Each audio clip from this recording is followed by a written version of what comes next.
You may or may not know this, but when a show gives stuff away, like a car, you get the car, but then you have to pay taxes on it later. That's kind of what playing the Avalanche is like. You get a 3 goal lead, you get a 3 goal lead, you get a 2 goal lead, everybody gets the lead, and then later in the game, you have to sell that thing because of the taxes. Avs win over the Toronto Maple Leafs 5-3.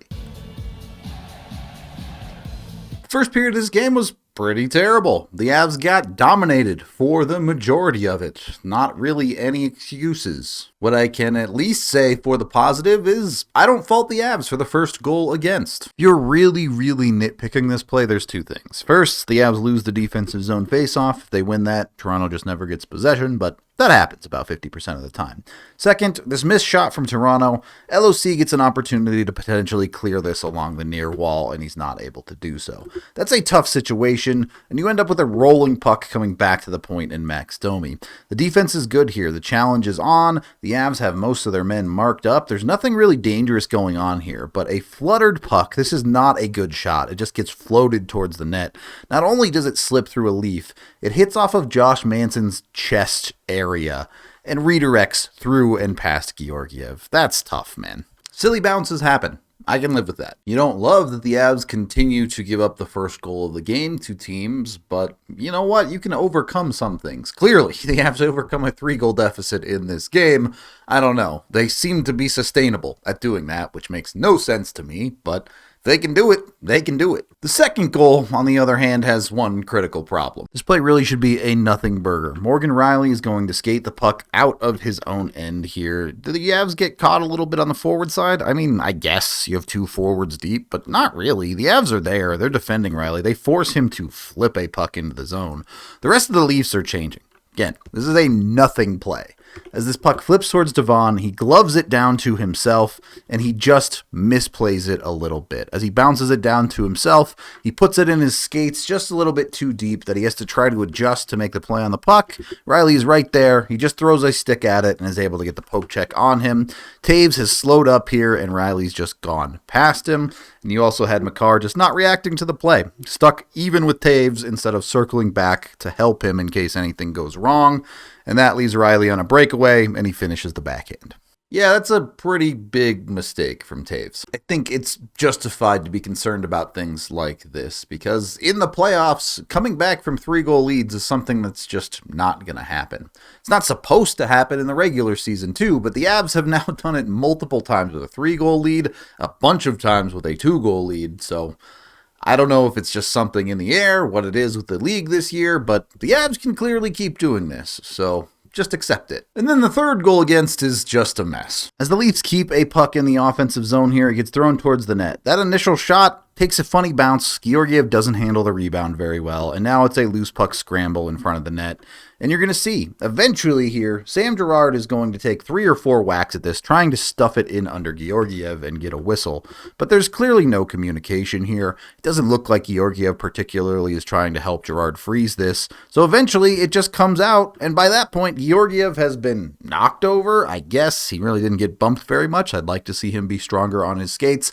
But with him lying on the ground, there's an entire net to shoot at, and the Avs get scored on again. This game should be over. A 3-goal lead should win you the game like 90+% of the time. The Avs certainly made their fair share of mistakes to get in a 3-goal hole, but Toronto in the second period reminds the Avs of something.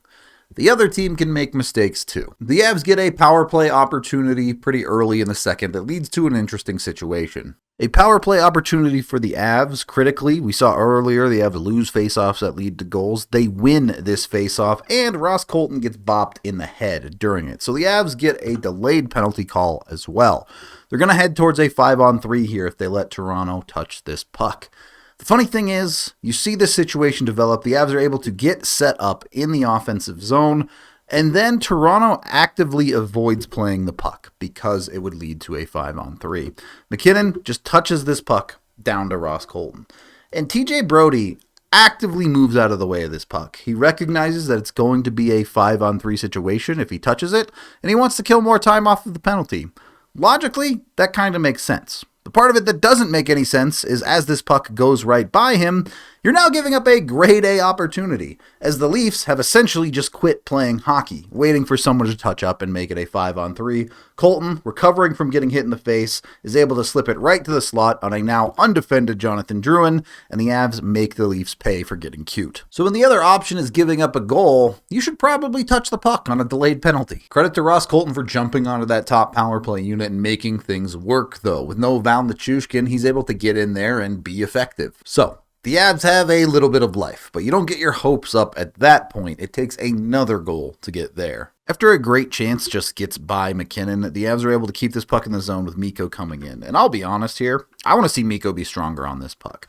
He gets chased down and worked off of this thing pretty easily for a guy his size, but somehow it works out for the Avs. Matthews collects this puck. You get McKinnon quickly jumping on him to keep the pressure on, and Matthews just puts a terrible clear on this puck. Gives it right to Sam Girard. That's a big error. Girard getting in deep into the zone, fires a puck towards the net. Mikko just recovering in time that as this puck comes and bounces out, it takes a bunch of funny bounces, but Mikko happens to be there. He happens to find it, and he's got enough net to just throw it into.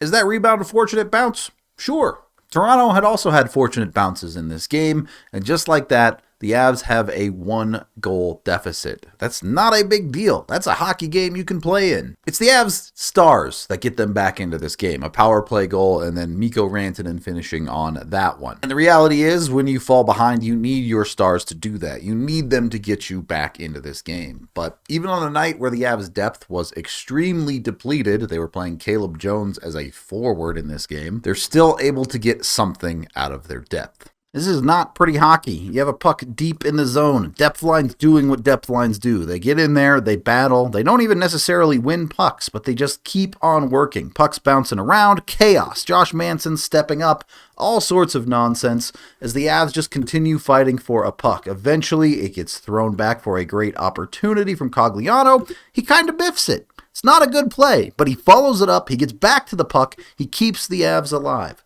Now Josh Manson's going to throw the puck towards the net. It's a horrible shot. This had no hope of going in. But the Avs get lucky. It bounces off of Cogliano, falls right down to his feet. We can back that up a little bit. Oh, that's a little bit ugly. Watch it again. You get it back to the point. The puck gets thrown in. It literally hits Cogliano. You can't see it. It's right behind his body, dropping down to the ice here.